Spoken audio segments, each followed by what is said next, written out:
Hi everyone, this is the Grand Duke Dmitri Diary series. We're doing 1939 today, a letter rather than a diary entry, a portion of a letter. And today I myself am claiming the name Dmitri. My Christian name is Dimitrios, the name, baptismal name. And today it's Sunday, the 29th of June, and I went off with my nephew, Tiger, to my own home parish in Portland, Oregon, and I figured out that it's been 6 years since I've been there. Pretty shocking and shameful. I haven't been called Dmitri by anyone for 6 years, let alone the servant of God Dimitrios, which I was so happy to hear when I went up and received the Eucharist today. It was very touching. And now I finally got to buy some charcoal for my little incense burner. I'm glad to have that. I've been wanting to use it. I have some frankincense, but I just, I just hadn't been for a long time. So I'm glad my nephew got me to go again. And so we will be talking, of course, about our friend Grand Duke Dmitri, not a Dimitrios like me. When I spell my name, my Christian name, it's with E, D-E-M-E-T-R-I, and with him, of course, it was the Russian spelling, D-M-I-T-R-I. Okay, so our recap. We did 1915 in the previous video, and it was, primarily built around the return of Laming and a little more discussion of the arsenic that Laming was upset to hear that Dmitri had discontinued it, but then he understood when he heard about how sick he'd been making Dmitri. And then we had this very unsuccessful dinner, that Laming participated in with the usual ladies that Dmitri had been having basically dinner with every night since he arrived in Moscow. Okay, our cast today is a stellar one. We have the Queen of Denmark. We have the English princesses. Don't ask me which English princesses, because they are simply referred to as such, as the English princesses. And we have the former German crown princess. So we will be talking about them. And before we dive into the actual text, it starts with the word they, and let me just say that the they refers to not people, but the two interviews that Dmitri gave that Grunwald told us were published far and wide in various periodicals in Europe, in as far west as Britain, as far east as Yugoslavia, Serbia primarily. And so he doesn't mention the United States. I wonder if they made it here. Okay, so that's what they refers to. Here we go. They have, and I say this without exaggeration, madam, had an impact in all the courts and chancelleries of Europe. Our friends were very pleasantly surprised. Our enemies, furious. I'm just going to note something here. The Queen of Denmark and the English princesses heaped praise on the Grand Duke when they spoke to him. The Kronprinzessin, so Crown Princess of Germany, on the other hand, did not deign to respond to those letters. But things didn't stop there. According to the Grand Duke himself, it was as if we had fired a forceful shot, the magnitude of which we ourselves could not have foreseen. I missed a lot here. I'm going to make another note. Okay, so I'll repeat that. But things didn't stop there. According to the Grand Duke himself, it was as if we had fired a forceful shot, the magnitude of which we ourselves could not have foreseen. At that time, a change of mind took place in Berlin, the full meaning of which we ourselves don't know, but the repercussions of which we saw both internationally with Germany's abandonment of the subcarpathian Ukraine and in Russia itself. Do not think that I am dreaming, madam. There is a grain of truth in what I say. The least one can say is this: the German National Socialist institutions now understand that the princes of the Russian imperial house, and Grand Duke Dmitri least of all, will not consent to be instruments in their hands. So, yeah, Dmitri, none of them are going to agree to it, but Dmitri is the most adamant, the last one who would ever agree to it. So good for him. That is me, of course. Wow, so interesting stuff. Friends and enemies. Our friends were very pleasantly surprised. Our enemies were furious. Who are our friends and enemies? What is the definition here that Grunwald has? Does he mean national friends and enemies? For instance, our friends are the Allies or the future Allies, and our enemies are the future Axis countries. I don't know. I guess so. Because then he breaks it down, of course, by, he talks about the chancelleries. So it had a real impact in the chancelleries, but it also had a real impact, or the two interviews had a real impact in the royal courts. And then he mentions the Queen of Denmark. So this was Alexandrine, the wife of Christian X, and the daughter, interestingly, of Grand Duchess Anastasia Mikhailovna, who was herself the daughter of Grand Duke Mikhail Nikolaevich. She was, so she was a cousin of Dmitri's, not a first cousin, a little more distant, but yeah, she was Russian. And she had been raised, though, as the daughter of the Grand Duke of Mecklenburg-Schwerin, or the Duke of Mecklenburg-Schwerin. I guess it was the Duke of Mecklenburg-Schwerin. So she'd been raised German, Russian mother, but she'd been raised German. Now she was the Queen of Denmark. And she was also, I should say, about 60 years old. And she, along with these English princesses, I did not look up to see what English princesses there were in the year of our Lord 1939. Of course, there were the two little princesses, the future Elizabeth II and Princess Margaret, but clearly they're not the princesses that are meant here. So, I'm sure there are several of you who know better than I do who these English princesses would have been. And I'm going to post this line in French because I'm not sure if I translated it correctly when I say that the Queen of Denmark and the English princesses heaped praise on the Grand Duke when they spoke to him.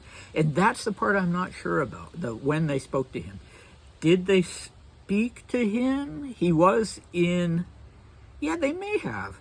Because, I'm just now thinking of it. He went to this wedding. Oh, but no, that can't be. He went to this wedding in 1938 in Germany. We'll get to that because it's important. But that would have been before he gave these interviews.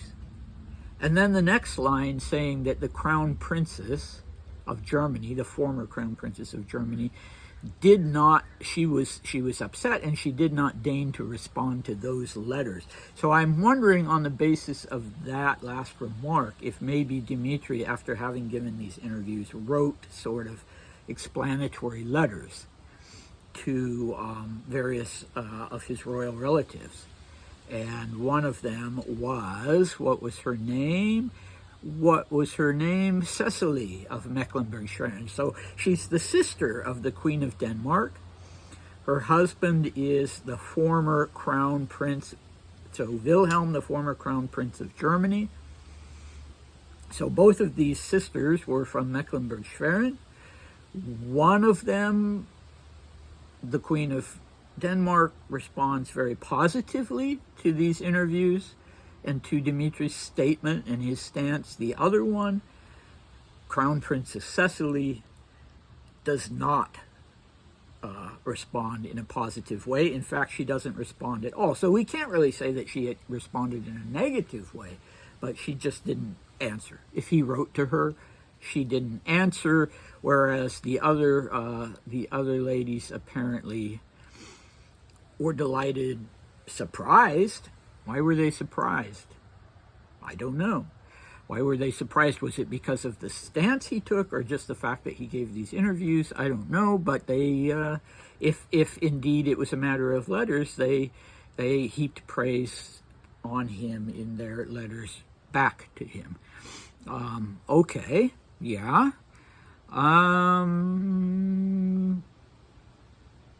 So, yes, it was. It was Cecily's son, one of her sons, Louis Ferdinand, who married Kira Kirillovich in 1938 in Germany, and Dmitri went to that wedding, and there's some text about, yeah, he writes about that in his diary in 1938. Okay, or Cousin Beck writes about it. Somebody writes about it. Anyway. So he would have seen these relatives there. Okay, so another question I have, why only women? When he's talking about, so he specifies courts and chancelleries of Europe. When he's talking about the courts, why is he only talking about women? Was it only women that Dmitri wrote letters to? Was it only women who responded to the letters? Was it only women who cared? That seems strange. Why is he not saying, this is how George VI felt about it? Or, yeah, I don't know. Go figure. Okay. And then this allegation, as you know very well, Grunwald was very much in the habit of putting Dmitri down, really putting him down. But here he's presenting Dmitri to Maria as almost a kind of fulcrum of history, as somebody who's done this very significant thing that had an impact even in Russia itself, although he doesn't provide more details about that. But he does say specifically that the repercussions of this in Germany is that the Germans have now abandoned sub-Carpathian Ukraine. And by that, I guess what he means is that Germany has abandoned this idea of making Ukraine a German satellite. And no, they haven't. They are going to try and do that. But I'm sure what they did abandon was the idea of having a Romanov puppet ruler of Ukraine. So was Dmitri really responsible for that? Yeah, maybe. Why not? Once he got Vladimir to sort of disavow becoming the king of Ukraine under Germany, then the Germans maybe decided, okay, we're not going to get anywhere with this. So maybe. But on the other hand, it wasn't, I think, that important to the Germans, because they planned to take, even at this point, I would say they planned to take Ukraine anyway. Their whole thing was about expanding to the east. And, it wasn't something that changed what was going to happen in any significant way. But, it probably really, made the Nazis angry. We'll hold that thought. We'll come back to that. So Dmitri himself, this is such an important letter for me in terms of what I'm working on, granted a novel, but if I was actually writing a biography, which my friend Ed is doing, not me, it would still be something I would focus on because, beginning with the Rasputin assassination, which of course went badly awry, Dmitri always wanted to be a fulcrum of history, or if not a fulcrum, at least somebody that did something consequential on behalf of Russia. And so, was this it? I'm not saying was this it in terms of objectively, but did he feel like, okay, now I've really done something? It was brave. It was a brave thing to do. considering, the power of the Nazi Party. So yeah, maybe this was it. Maybe this was his grand moment. And even though it wasn't really a grand moment, maybe it was still, he did something, and good for him. Good for him. All right, but that raises the question. So one of the things I found out when I first started going to Davos way back in the mid-90s was that there were still rumors afloat there that Grand Duke Dmitri, who died at Sanatorium Schatzalp in 1942, was murdered. And supposedly this story goes back to the chief doctor at that time, Gustav Maurer, who I'm sure I've outlined this before. He was visited after the war by a Russian doctor who'd spent the war in London, and that doctor came and toured the sanatorium and asked about Dmitri, and Maurer very vehemently told him, I cured that man, I mean, okay, you're never, before antibiotics, you're never completely cured of tuberculosis. You still have the bacilli in your system, but he was good to go. His tuberculosis had returned to a quiescent, a latent state. He was in remission, and so his death wasn't my fault. In fact, he was murdered. And I don't know, this doctor, Dr. Boris Savich, apparently was kind of a slippery fellow, and he doesn't provide any proof even that Dr. Maurer said this to him, so the whole thing is pretty out there. And the first question I always asked myself was, why on earth would anybody want to murder Dmitri? He was completely inconsequential. He was in the Swiss TB sanatorium, and yeah, who cared? Well, I don't mean it in the sense of who cared about him, but politically, who cared? So, there's a little thread of something here. Okay, were the Nazis actually annoyed enough with him that in 1942 they would go to the trouble of actually killing him? Were the Soviets annoyed enough with him? I don't think the Soviets had any reason. He wasn't a threat to them. He wasn't a claimant to the throne. So if there was anything to that story, it would have to have been the Nazis. And yeah, I don't know. So he died of kidney failure. That's known. His kidneys failed. He had a uremic crisis. After he'd been given his discharge papers and told he could leave, he had a uremic crisis. He must have collapsed. He might have had, a grand mal seizure or something like that, where he just couldn't walk out the door and he had to stay. And he died 3 weeks later. They put him to bed and he died 3 weeks later. So, it's conceivable, I guess, that there was poison involved. But let me just say that I'm, if I had to make a definitive statement, I would say no, the man wasn't murdered. So I'm not putting it out there, sort of to titillate you, because I don't believe it. But if there was anything to it, in any way, shape, or form, it would have been, I think, on the basis of this statement that he made, that, yeah, the House of Romanov is not going to cooperate with the Nazis in Ukraine. So next time, well, we're going to go back to 1915, but in the next 1939 portion, we will hear more about the fireworks. We've heard the caused by these interviews. We've heard about the royal houses, and now we're going to hear about the political side of things. Well, also some more about the royal house, about Vladimir, and how, yeah, there are fireworks. So come back for that. But next time, meanwhile, we'll be going back to 1915 Moscow. And poor old Dmitri is still upset by that dinner. It wasn't just that it was boring, but apparently it was embarrassing for him. So we'll hear more about that. He will have a conversation with Aunt Ella about Maria and what she's up to and whether it's good or bad. And he will have a contact with a new actress. So all good stuff. Thank you for watching. Come back, and I'll see you next time. Bye.